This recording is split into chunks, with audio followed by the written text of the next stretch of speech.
Hello, everybody, and welcome back to another episode of Tackling Basketball. I'm your host, Jonathan, and this is... And I am co-host Evan. Yeah, that's who he is. And today, we are going to be talking about a very, very exciting news week where a lot has happened. And by that, I mean not a lot has happened. But let's go ahead and get it started. It's so bad. What'd you say? It's so bad we had to dig for topics. Yeah, for sure. So let's go ahead and move into our usual opening segment, the GOAT and Dick of the Week. Evan, who did you have as the GOAT of the week? GOAT of the week, I put down a very broad GOAT for this week, which is women's basketball. Obviously today, April 3rd, we're coming off of the Women's National Championship game in college last night where LSU defeated Iowa. But coming out of that game had the highest viewership that any Women's National Championship game has ever had. It had the highest ticket sales and ticket prices of any game that we've ever seen. And it's probably been the most talked about. I can't remember over the past few years a Women's Championship game that has had this much Twitter and social media discourse and talked about this much on ESPN or any other network for that matter. And in part it's because women are finally being able to come out and talk crap and be sportsmanlike, which is great to see. Caitlin Clark dishing it out. For sure. Angel Reese, I'm sorry if I mispronounce her name. Her giving it right back to Caitlin Clark. It was a really fun game. Unfortunately, the refs interjected themselves in classic referee fashion and made a mess of the game a little bit, but at the end of the day, LSU wins, and huge night for women's basketball. Yeah, it was a really good week for women's sports in general, especially women's basketball. But it's just also been a really exciting change in the landscape of the women's basketball league, where historically it's a one, maybe two-team league where you've got UConn, sometimes Baylor, Oregon for a couple of years, kind of like duking it out at the top. And this year, we actually had some like really exciting tournament upsets. We had some just a lot more that fans were excited to sort of get behind and embrace the madness again for the women this year. I'm actually going to skip straight to my Dick of the Week, and I'm going to qualify this with it was a slow news week. So I left my Dick of the Week as USC, the women's team, who was going into March Madness favored at minus 230 to win it all before they had played a game in the tournament. And it's a lot of pressure to put on you, and it was a real tough year to have that pressure. Like we said earlier, it's a really exciting year with a lot of strong competition. So, but they ultimately did crumble under that pressure and weren't able to get it done. So, kind of loosely, my Dick of the Week. Evan, what is your Dick of the Week? My Dick of the Week, and this is a little bit of a cop-out, but the New York Jets. I've kind of taken to the mindset that until the Jets either trade for Aaron Rodgers or grab Lamar Jackson, they will continue to be losers. Especially going into the Aaron Rodgers situation, the Green Bay Packers legitimately hold no leverage in the situation. There's no reason why the Packers shouldn't get him out of camp, with the only reason really being that the Jets haven't met their price point yet. Right. And I know you don't want to overpay for an old quarterback, but if you're the Jets, if you're locked in on Aaron Rodgers, if your hopes and dreams for the next season or two lie with Aaron Rodgers, go get him. Like, unless the Packers are being completely unreasonable, which, who knows, maybe. But it's also the Packers. I don't think so. The Packers are probably trying to get more than what Aaron's worth, but probably not by a large margin. I'm sure they're trying to get a first, and that's probably it. They're like, give us a first, we'll give you Aaron, which is steep, but still too much. it's still too much. So the Jets need to do something. It's if they want to have a shot at all this season, they can't go into the season with Zach Wilson, especially with the fallout that it's had around him. You can't go in with him as the leader of your team. Oh, without a doubt. I still think that there's a lot of time left until the season, and that means two things. It means that Jets probably don't have to panic, and the Packers, you said they have no leverage. Their only leverage is time. And I think that as much as they can, they will try to use that leverage. I don't know what the ultimate outcome will be. Obviously, neither of us have either GM on our phone, so we can't call them up and ask like what the current offer is, like what's holding it back. But it doesn't fully surprise me. The Jets do before they need to do like team meetings in the offseason. They need to figure out if they're going to get Aaron Rodgers and just make it happen. Yeah, for sure. All right, well, since you already got your dick of the week out of the way, who is your GOAT of the week? You know, I am finally going to knock this one off where it's been a long time coming, but I think that the Denver Nuggets are my GOAT of the week. And it's slightly premature if they wind up losing the next 4 games and the Grizzlies win the next 4 games, then I will probably reintroduce them as the Dick of the Week later. But they are 1 win or 1 Grizzlies loss away from their first ever time being the 1 seed in their conference. And with their home record this year, with the way that they're able to play in front of the home crowd, that will just be a massive advantage. So, Nuggets Nation, I'm not sure we have a moniker. Mile High Basketball. We're all really excited for this postseason and just seeing our team finally healthy, finally ready to go out there and just give us one hell of a show. So. Hopefully they can make something out of it. You better knock on some wood right now. Oh, I'm on it.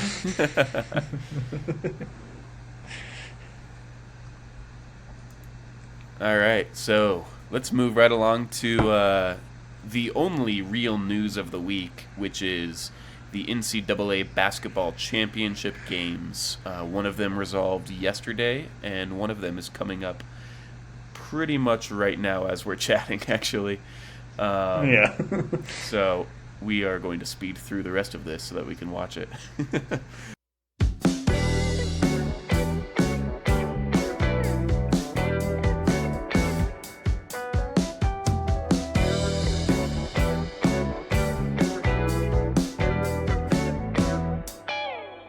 Evan, what are your thoughts on this NCAA March Madness season so far? It's been great. Like I said, talking about the women's games have been great to watch. To your point that you made, and this was true for both the men's and women's, it was very refreshing this year to kind of have a tournament where you couldn't really predict it. You couldn't exactly predict what was going to happen. I mean, no 1 seeds made it to the championship this year, which is crazy.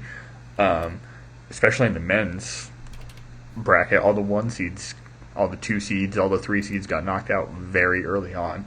So it's nice to see some balance finally coming to the NCAA basketball world rather than just having your handful of teams that you know are going to be in competition to win it every single year. We're now in a place where who the heck knows? I mean, for God's sakes, San Diego State is in the national championship game this year. Yeah, for sure. I mean, it is, like I said, it's been a fun year for the women's tournament with all of this this actual madness going on.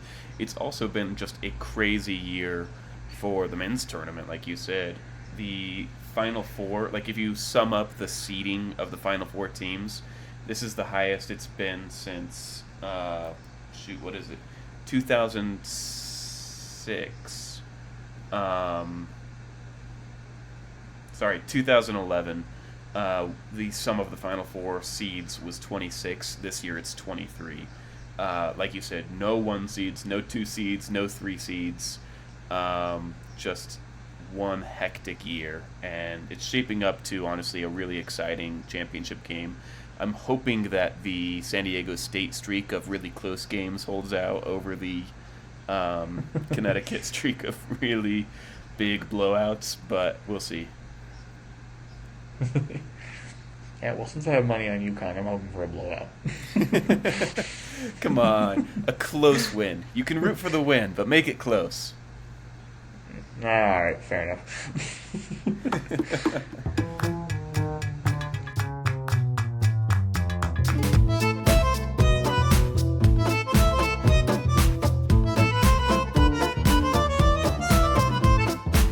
With that, I guess we'll shift over to something that Jonathan, I know, wanted to talk about, the implosion of the Dallas Mavericks this season following the Kyrie Irving trade. Jonathan, how are you feeling about it? Confused is a good word, I think. I think that to some degree I thought that there would be some things that they needed to sort out. Just having Luka's never played with such a ball-dominant guy as Kyrie before. And in this segment, we're probably going to talk a little bit about who we think is at fault right now for the Mavericks slide.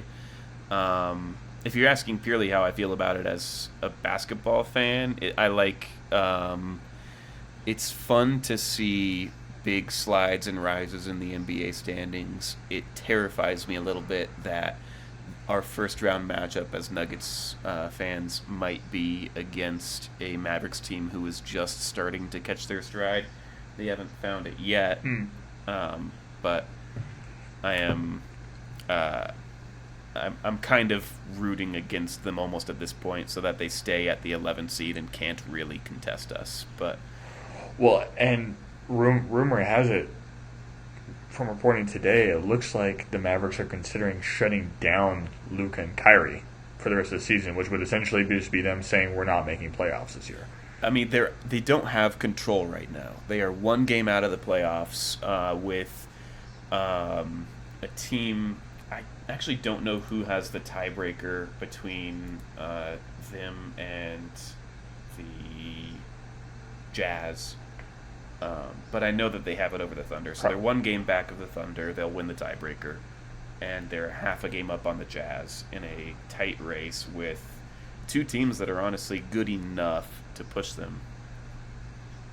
Mm-hmm. So, yeah, and if they shut down Luka and Kyrie, it's pretty much over for them. I don't see them being able to come back from that one. No, not a chance. Yeah, so let's go over some statistics. Obviously, when Kyrie was traded to the Mavericks, he didn't play right away. He took a few weeks off for injuries. So most of my statistics center around the date that he actually played his first game rather than the date that the trade occurred. Because you had brought up with me right before this that the Mavs were the 6th seed before the trade. Believe it or not, the Mavericks were the 4 seed right before Kyrie Irving played his first game. And since then, they have gone 7-16 and have fallen all the way to the 11th seed. Some plus minuses for you. The Mavericks starters before the trade were a plus 86 overall. The bench were plus 53, good for a total of 139. And since then, the team as a whole is only minus 9, surprisingly, for having such a horrible record, with minus 7 from the starters, minus 2 from the bench. I kind of expected both of these numbers to be true, at least for a little while, especially the bench number falling, just because they did give up a little bit of depth in this trade. But what are your thoughts on just those initial statistics that I just read out? I mean, it's, like you said, it's crazy. I agree. I expected some sort of drop-off to occur, especially when, their bench is one of the better defensive benches in the NBA prior to pillaging it to get Kyrie. But my thought was that the offensive production you would get out of a Luka Kyrie combo would make up for any deficiencies on defense. But Oh yeah. clearly that has not been the case at all, and it's been the total opposite. Actually, is that Kyrie has made Luka worse, or Luka has made Kyrie worse, or simply they just make everybody around them not as good. I don't know what it is, but whatever's going on in Dallas, it's not working. Yeah, for real. So getting into a little bit of the blame conversation, I think one of the big pieces immediately jumps out to just the GM. A 55 swing in plus minus on the Mavericks bench since this trade, to the point where if the starters want to win games, they need to be the ones carrying this roster, where the bench were able to provide a little bit of support before. So I think some of it goes to the GM. Some of it obviously has to go to the stars, but here are some statistics to sort of start to break down a picture on that. So Kyrie Irving this season with the Nets has been a plus 126 at around plus 3 per game, and with the Mavericks he's plus 88 actually at around plus 2.5 a game. Luka before the trade was plus 143, about plus 3 before the trade, just like Kyrie. And since the trade, he's a minus 32 at about minus 2 per game. So Luka has actually been a negative player more than Kyrie since the trade. Do you think that statistic directly shows that the blame is more on Luka, or what are your thoughts on this like sort of landscape of the Mavericks starters? I mean, you definitely have to put some of the blame on Luka. Only thing holding me back from putting a ton of it on him is that, unlike Kyrie, he has never played with a star before. Like you said, his entire time in Dallas, he has been the guy. The offense has run through him. Whereas Kyrie has played with LeBron before. He has played with Kevin Durant and James Harden and all these guys. So he knows how to run an offense where both stars can, get their stats, get their points, how to pass the ball to these guys, what to do. So I think it's more just Luka's inexperience in this sort of situation showing. Luka does have the tendency, however, to be a little bit of a bitch and complain about everything. So some of the blame definitely goes to him, but I think it's equally shared between him and Kyrie. Yeah, I mean, somewhat going against what the statistics are like explicitly saying. I think I do agree with you. I think that a lot of Luka's issues are that he's never played next to someone who's ball dominant, which is sort of maybe cooling himself off for when he's not next to Kyrie in the lineup. And then he also just, the offense I think does just run really well through Luka. And with this new dynamic, we are seeing a little bit of a different emphasis of it's either Kyrie's ball or it's Luka's ball. They're sort of starting to catch a little bit of chemistry, but it'll take a little bit of time to develop, I think. And truth is, it might never. I'm a little bit more optimistic than that, but I think that we are seeing some of the reasons why this may not have been the best idea to make this trade. Yeah, for sure. And then on top of that, of course, Jason Kidd, the coach of the Mavericks, has got to take some flack for this too. Without a the doubt. The whole point of having a coach is to be the person of reason, to figure out how the offense is going to work most effectively, how people are going to work together, and it feels like Jason Kidd has provided little to no direction in that area. And while last year I think Jason Kidd was up there for being a coach of the year candidate, this year total opposite. Right, for sure. I mean, the Mavericks just pose such an interesting debate within the NBA world right now of a lot of teams are starting to think that all you need are more star players, players who themselves are huge pluses, who are huge positives to your team. Even just breaking it down to the statistics, I mean, both Luka and Kyrie are huge pluses on the season, even with their sliding numbers recently. But I think that this trade and this season is sort of showing that you still need good team chemistry, you still need good coaching, you still need just wise engineering of your roster beyond just grab people who can score. So, Yeah. Well, and if there was any question before on whether Kyrie was bad for team culture and was kind of a cancer almost to NBA teams, I think this has answered it, because we went through the Cavs saga and then the Celtics saga and the Nets saga, and I think people were still willing to give him a chance of, oh, well, things just didn't go right there and things didn't quite work. At this point, though, I mean, Kyrie can score. He's a great ball handler, but I'm just not sure he's the kind of guy you want on your team if you're trying to win an NBA championship. yeah, I mean, to a degree, fully agree with you. I do think that Kyrie is a difficult player to build a championship roster around. But I also think that like we're sort of describing this difficult situation for the Mavericks because of the like archetype of the players that they are.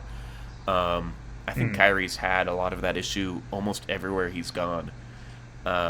Which, granted, like at a certain point, you need to change the way you play to make sure that you can improve your team. And I think that's my biggest complaint about him, is that he still is an individually great star. But there are rosters and teams and schemes that fit him better than what he's been on. So maybe someone can figure it out. I don't think that it's going to happen here. Yeah, I mean, the issue for him is that it seems like he's been pretty clear that he wants to be on a team with a star. Yeah, and he's not Steph Curry. He can't step back to make way for Kevin Durant, or step back to make way for Klay Thompson when Klay's having a good game. That's just not who Kyrie is. right, for sure.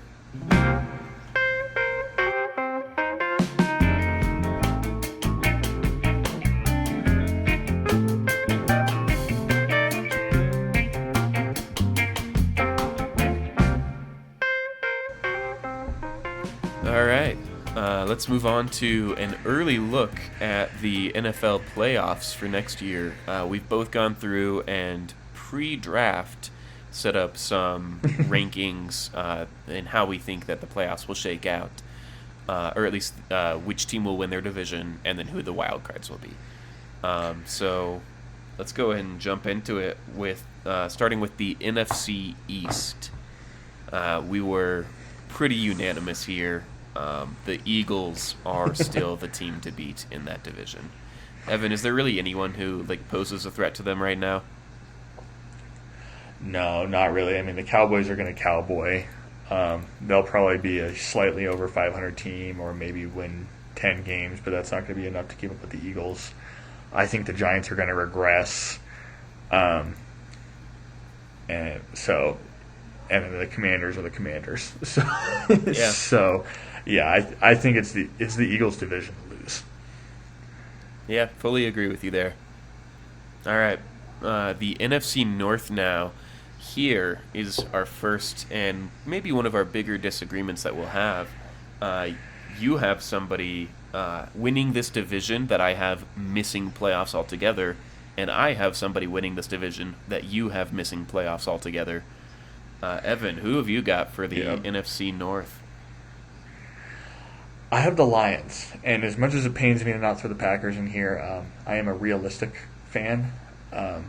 The teams that I root for have turned me into that, and I've fully recognized Packers maybe have a shot at wild card next year, but that's as good as it's going to get.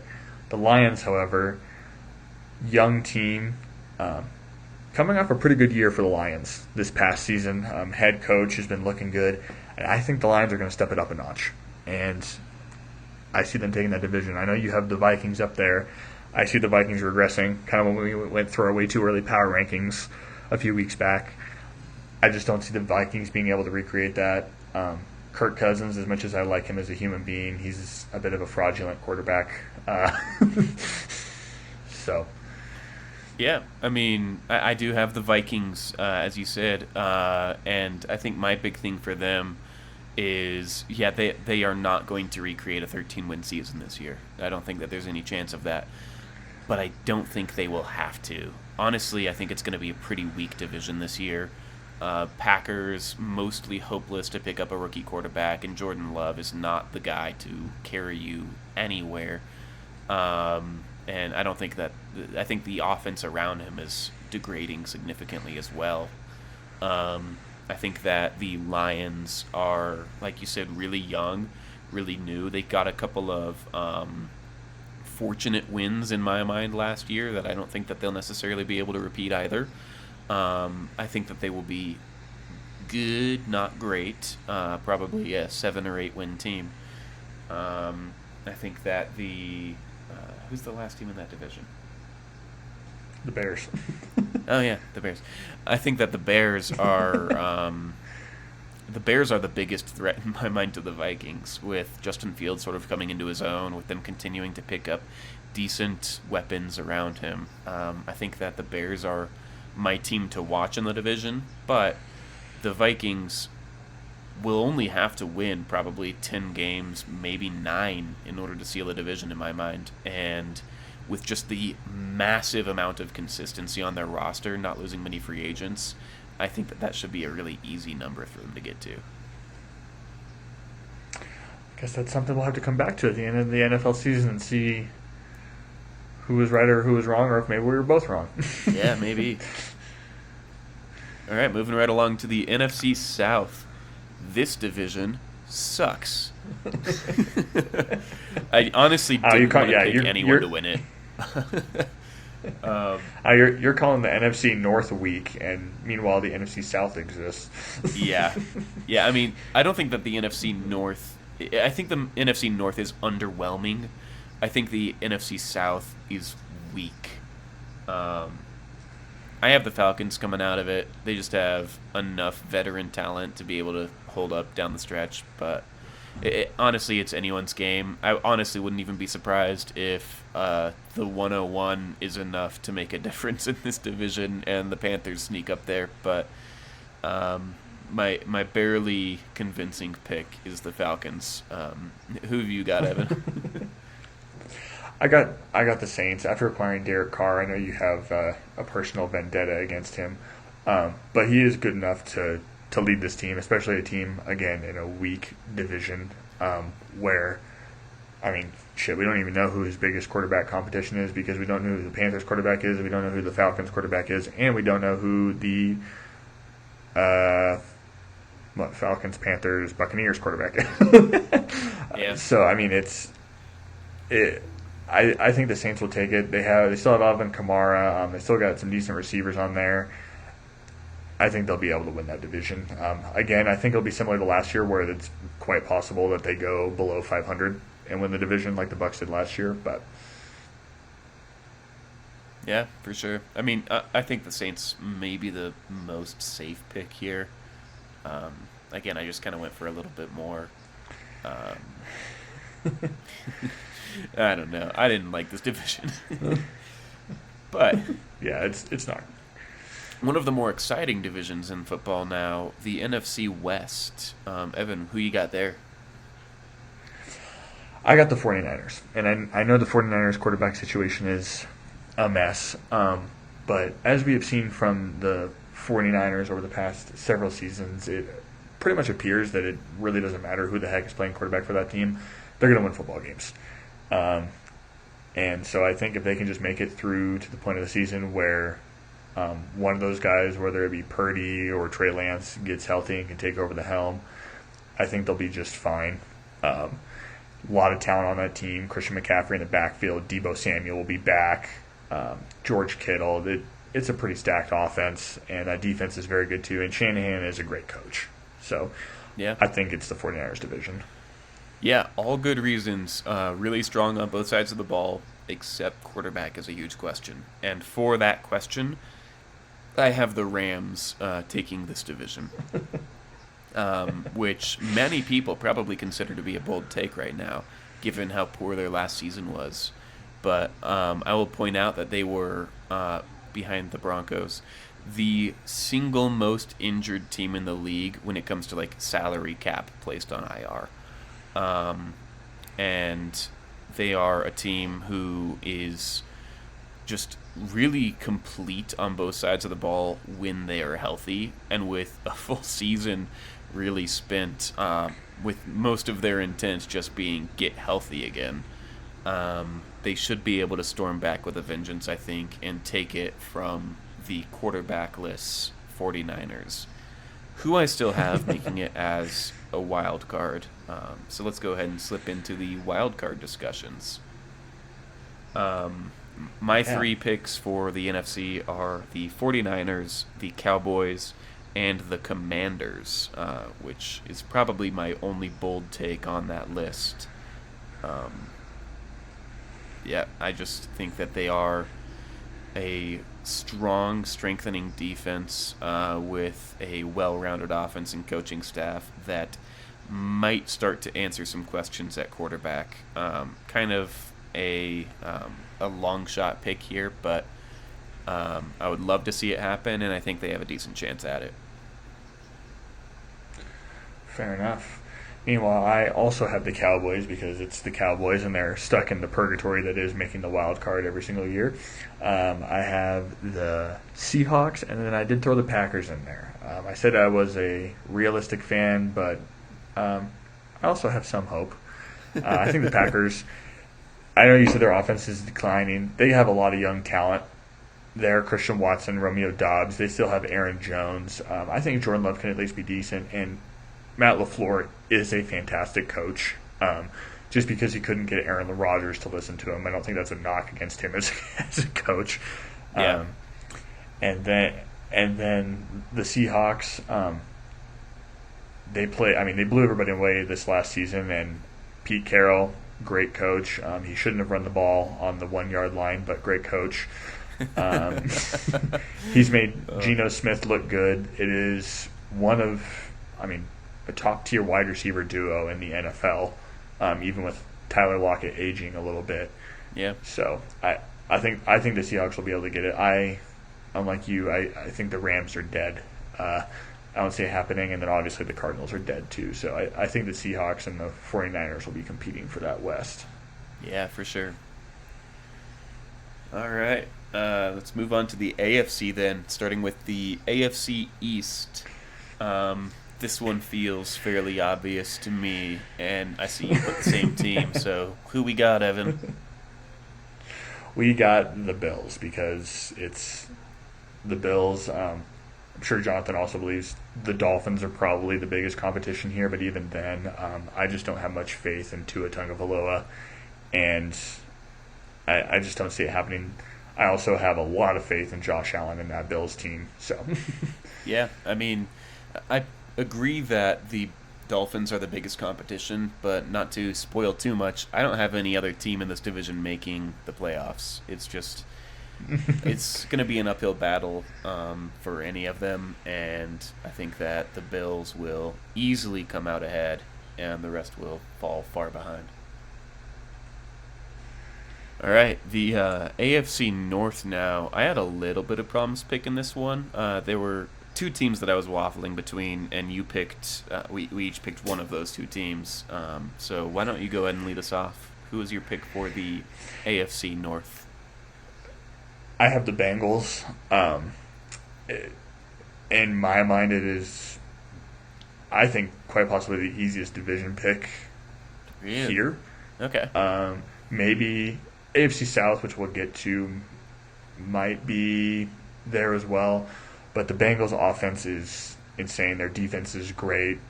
Joe Burrow is the best quarterback in that division after, even maybe with Lamar, and then once Lamar gets traded out of there, absolutely by far and away the best quarterback in that division, because Deshaun Watson has yet to prove himself since Yeah. coming over to the Browns. So I think the Bengals will take it again. Yeah. Give me one moment.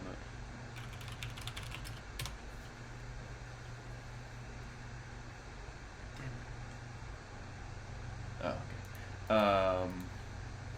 Yeah, so I think that the Bengals are the most likely outcome, or at least the safest bet, like you said. But I think that the Browns are probably my pick for this division. Deshaun Watson came back after not having played for such a long period of time, and took this team to finish out with a 3-3 record when they were already basically out of the playoff contention. So he was able to motivate the team to go 500 and put up pretty decent statistics. I think that he will be in a good enough place this next year to be able to take them to this division title. The Bengals will certainly give them a run for their money, and I have them as my top wild card team. Again, a little bit of spoiler there for later, but the Browns are my pick. All right, another division. I guess we shall see. Yeah, all right. Time for the AFC South. You called this maybe the easiest to pick, which sort of comes with a caveat. And I think that we both have the same caveat here, as well as the same pick, being yes, the Jags will win the division unless unless the Colts actually trade for Lamar Jackson, in which case the Colts will take it. Yeah, I agree. And like we said when we chatted about the Lamar Jackson situation a couple weeks ago, Colts make the most sense for where Lamar could go. They're a team that desperately needs him. They have the picks for it. And if he goes there, that is a pretty darn good offense. Jonathan Taylor, Michael Pittman Jr., you got a decent amount of weapons there. The Colts would immediately become a pretty significant threat in that division. Yeah, without a doubt. All right, one last division before we cover the wild cards. The AFC West. Who you got, Evan? I seemingly have the exact same person you do with the Chiefs, which I think we can both agree at this point. It's not only is it the safe option, it's just how things are. It's the Chiefs. Yeah. I mean, just the best coach in the division, except for maybe Sean Payton if he can prove himself with the Broncos. You've got the best quarterback in the division. You've got one of the best, or probably the best offensive weapons. No, there's a chance that you could argue the Raiders have better offensive weapons, but no one to throw them to right now. Right? Yeah. Just all around, in every facet, the team to beat right now is the Chiefs. So, yeah. But the wild cards. That pains you to say. It is a little painful. Wild cards, however. Who you got there, Evan? Hopefully you're going to make me happy. Yes, I am. I have the Broncos, the Chargers, and the Dolphins. Picking this just like I did last year with the mindset that there would be able to be 3 AFC West teams making playoffs. Broncos are set up nicely. I do think Sean Payton will be able to turn Russell Wilson at least close to his former self, which with the Broncos, with the team they have defensively and offensively, that should be enough to be able to capture a wild card spot. Chargers, yes, they've had some problems, but adding Kellen Moore as their offensive coordinator is going to be huge for them. I don't see Justin Herbert having to do literally freaking everything himself anymore. Austin Eckler asking for a trade is a little bit concerning, but also I think their offense will be just fine with whatever running back they pivot to after that. Justin Herbert is an amazing talent.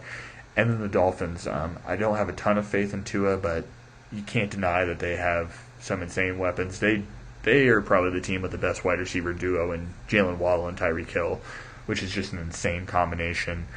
And very solid defense. I think that team will be able to make a playoff run. Yeah, the Dolphins, I think, are a dangerous team.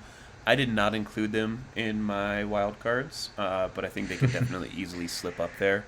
My 3 wild cards were the Bengals, because I picked the Browns over them, and they should be an obvious pick for playoffs at least. The Broncos, and the Chargers unless the Lamar Jackson trade happens, pushing the Jags into that 7 seed in wild card. Um, so I think that's a fairly safe list. I don't probably have anything to explain there. Yeah, our hope is that we'll come and do this again after the draft and see how some teams' draft decisions impact our views of them. I'm not sure if there's any team that I think can have a huge change. Maybe, like you said, if the Panthers are smart with their draft picks, maybe we see them taking the NFC South, but maybe not. Maybe. I don't know, man. Anything's possible.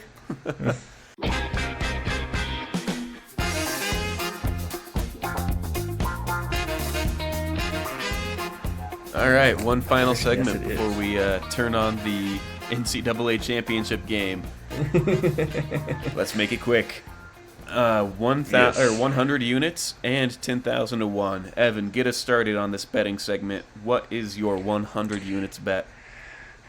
Yeah, 100 units, and I'm going to cheat here. I'm going to have 2. I actually put UConn to win the national championship before the tournament actually started, so I actually got pretty good odds on that.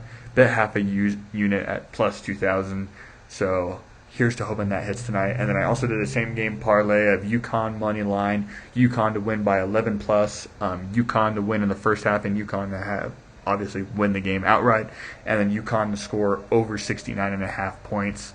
That's plus 239 to bet half a unit, and currently it is halftime in the game, and UConn is up 36-24.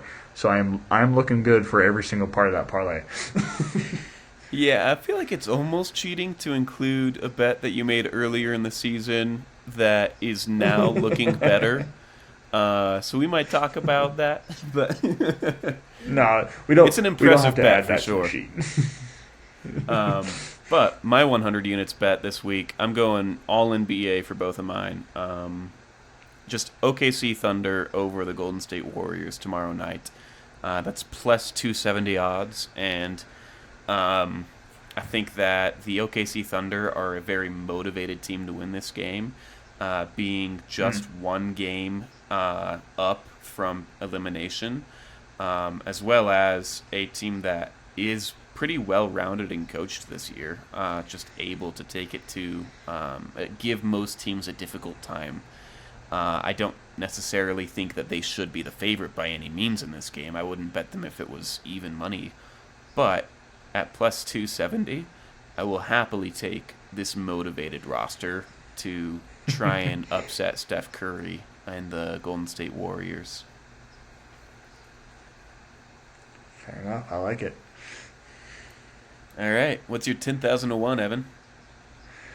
10,000 to 1, and just because I'm a baseball guy, and I also stupidly did not realize that there were some good same-game parlay options for the NBA, I wound up making an MLB one. Dodgers versus Rockies. I have Dodgers money line, Mookie Betts to have 2+ hits, Ryan McMahon to have 2+ hits, JD Martinez to have a hit, Mookie Betts to have an RBI, Freddie Freeman to score, and then first inning tie, second inning tie. All that is plus 40,018, and I bet half a unit. So we'll see, and I got to be honest with everybody. The only reason I put Mookie Betts and Ryan McMahon down for 2+ hits is because I saw the odds increase to happen when I moved it from 1 hit to 2 hit, and thought, maybe they'll get 2. Yeah, for sure.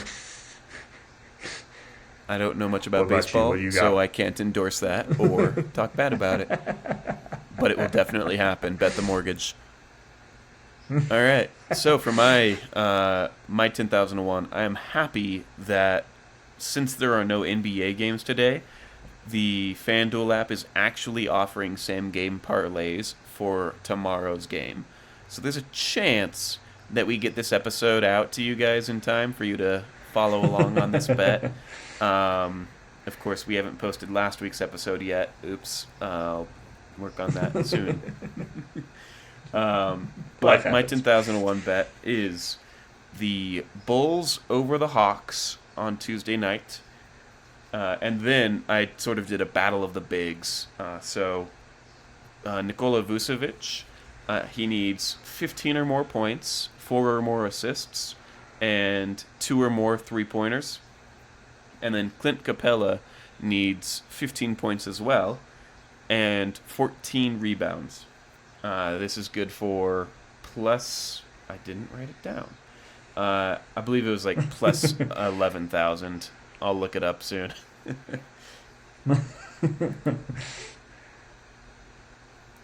Sweet. Well, hopefully that one hits for you. 10,669. There you go.